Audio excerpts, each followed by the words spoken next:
Over the years, Fortnite Battle Royale has had 220 updates.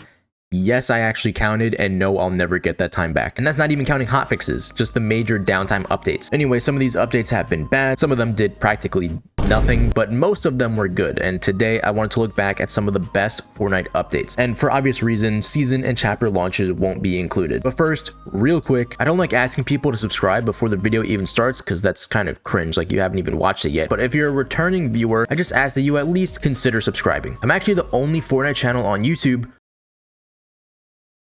Alright, so starting off here, we got version 7.40 from season 7, which is definitely really nostalgic. I feel like this season is looked back on super well, but if you actually played back in season 7, you'd know a lot of it was pretty frustrating. I mean, yeah, I loved the map with the snow biome, but if you heard a plane nearby, it was over for you. There were a lot of issues with the season, and with the release of a solid Battle Royale competitor, Apex Legends, Epic had to lock in. You had both casuals and competitive players unhappy for various reasons, the planes being overpowered, the deagles one-shotting walls, rocket launchers existing, I don't know, I guess just being too common, zip lines being buggy, weird to use, and not even preventing fall damage. And with one update, Epic not only fixed all of that, but they also gave us Siphon in regular Battle Royale and gave us challenges to get the Season 8 Battle Pass for free. Now, unfortunately, Siphon only lasted for a couple weeks, and if you were playing back then, you definitely remember the outrage when it got removed. But oh my god, this made the game so much better, way more rewarding, and with all the nerfs and improvements that took place that update, the game was in a near perfect state after 2 months of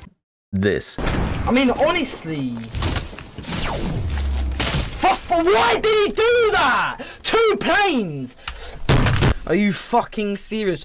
Why the fuck is Thanos in the game? Sing, sing, sing, sing, sing, sing, sing.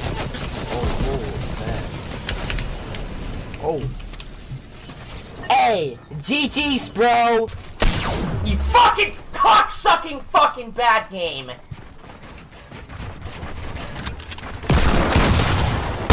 Oh yeah, and we also got the infantry rifle that update, but at launch it was a projectile weapon, so it sucked. I feel like that's familiar.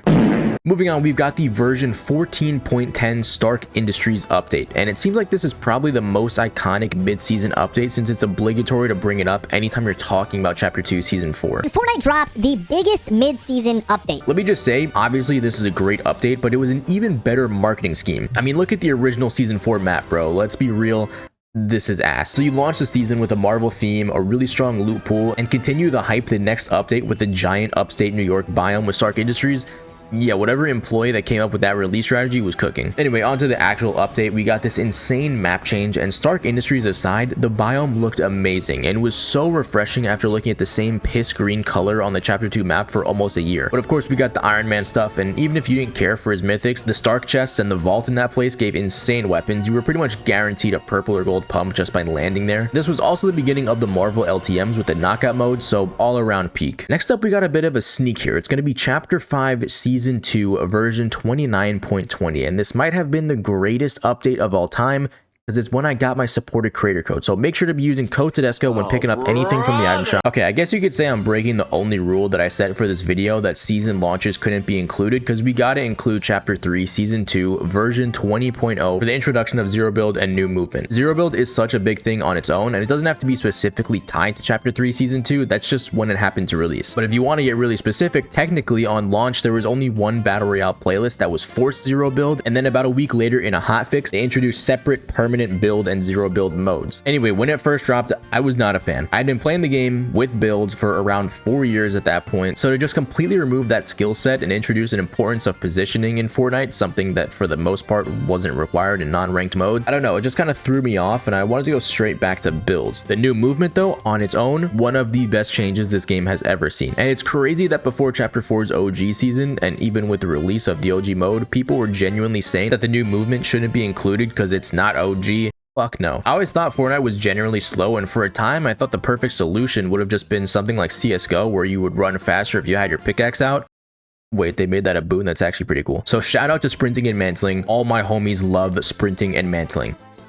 The other movement though, not so much. Back to Zero Build, the rest of seasons 2 and 3, I was kind of on and off, but eventually decided to fully make the move to Zero Build. Call me bad at the game? Sure, yeah, I am. I don't want to keep up with this, which is why I play Zero Build. At the same time, I'm not going to argue that Sweat's ruined builds and give a detailed analysis on why one mode is better than the other. We don't need people giving their think pieces on this. At the end of the day, both build and Zero Build modes are good and should both exist. And it's a damn good thing that they do, because Zero Build brought so many people back to the game and brought in a bunch of new players as well. Next up, a bit of an underrated pick here. I feel like not enough people talk about this update, and it's a bit of a mouthful. Season 9, version 9.30, content update number 1. Now, Season 9, hot take, is one of my favorite seasons, specifically because of this update. When the season launched and for the first few weeks, yeah, it was ass, and there were some questionable decisions being made, kicking it off with the controversial removal of the pump shotgun for the first time ever and replacing it with the overpowered combat shotgun. Later in the season, vaulting the suppressed SMG, hunting rifle, and for some reason bringing back the semi-auto sniper. The loot pool was in a weird spot. And there was also the fact that Neo Tilted existed, so that kind of sucked. But then Epic went on their summer vacation and dropped the version 9.30 update to hold us over for a month. Right away with the update, we got chug splashes, which yeah, are a great healing item, but that's not even the biggest part of the update. They scheduled a hotfix to go live 1 week later for content update number 1. Holy shit. New purple and gold revolvers, and they unvaulted the other rarities. I actually kind of rock with this gun because it looks and sounds cool. The green and blue pump are back. The suppressed SMG is back. Shockwave grenades are back. We've had shockwaves in the game for like 2 years straight, but it was actually kind of nice when they came back in Season 9. The drum gun that got voted unvaulted in Season 8 was insane and finally got a nerf in this update, along with vaulting a few other items to clean up the loot pool and some more balance changes. So many loot pool changes with this one hotfix, and it single-handedly made Season 9 fun, and it's a shame that I don't think a lot of people got to experience it. I think this season was when a lot of people quit and didn't really look back. This update also kicked off the 14 Days of Summer event with daily unvaults and daily LTMs, something you would never see now. This is what set the standard for seasonal events, and when it comes to summer events, 6 years later, Epic still hasn't topped it. Alright, I guess you could say this is another cheap entry. It's not the launch of a new season, but it's the launch of a new game mode in Chapter 5, Season 3, version 30.20, the release of Fortnite Reload. What an experience this was. I guess you could also argue that this isn't even Battle Royale, but it's close enough, guys. Cut me some slack. And it was the first new metaverse mode to be derived from Battle Royale and appeal to that same audience. This kind of came off the hype of Chapter 4's OG season, where a lot of people realized that simplicity in Fortnite can be extremely fun. And that's not to dunk on the modern direction of Fortnite. The crazy stuff can be fun too, but I'm always going to lean towards a simpler version. Wrecked was an absolute mess in my opinion, so this came at the perfect time. Simple, Chapter 1 style map, which by the way, it's really cool to see the Chapter 1 terrain and art style mixed in with the modern features like swimming, shores, smoother hills, big bushes. The OG map, which obviously wasn't made for Zero Build, can feel pretty awkward and empty at times, but they did a really good job with the Reload Venture map. And who knows, after we go through the 10 seasons of Fortnite OG, maybe we could see a remix version of the Chapter 1 map similar to this. The loot pool, while still being simple, had a good amount of variety. You had a choice between the standard AR, heavy AR, hammer AR, and the triumphant return of the infantry rifle. Is it crazy to say that this was one of my favorite iterations of the Reload loot pool? It's still fine now, but it can get pretty cluttered. Like, there was a point where we had the pump shotgun, striker pump shotgun, and thunder shotgun all in the game at the same time.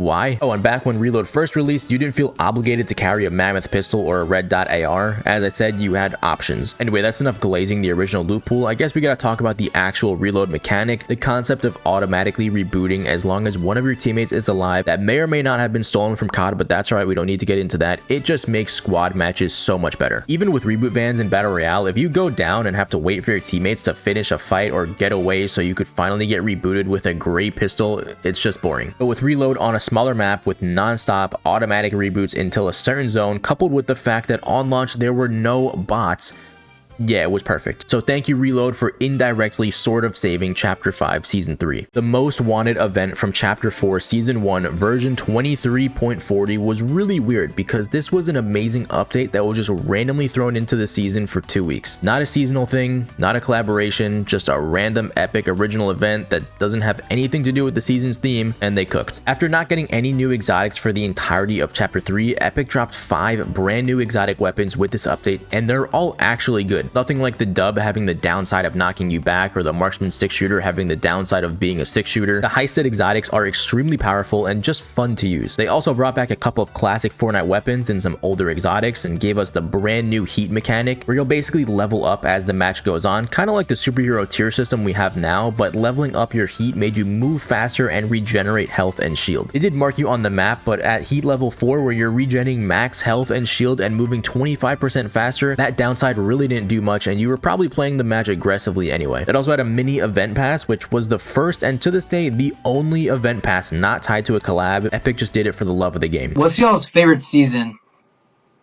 I'd have to say summer. The weather's just so nice. No cap. I'd probably have to say winter, because I like President's Day.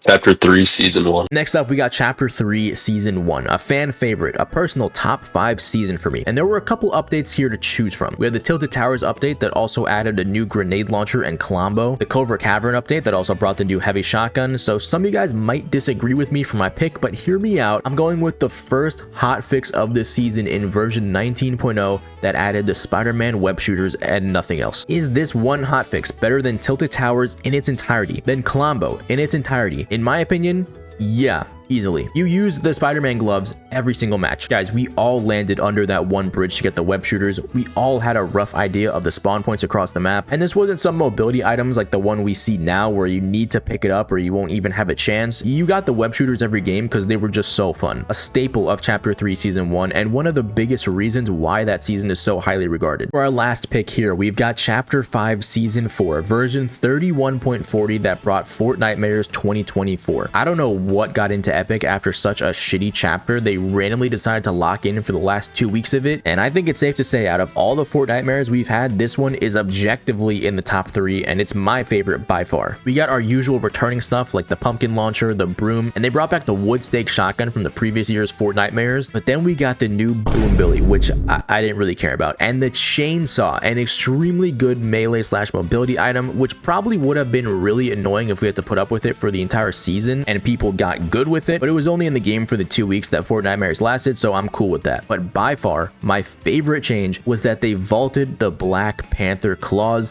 and then changed their mind. Just 2 days later, they brought back the Black Panther claws and vaulted the War Machine jetpack. The item that single-handedly ruined that season was finally gone. Also, if you played ranked in Chapter 5 Season 4, they removed cars too, so by the end of it, there were no cars, no busted jetpacks, and even though the weapons were projectile, this was easily one of my favorite ranked metas. And if that still wasn't enough, we got Freaky Fields. I don't think I need to say anything else.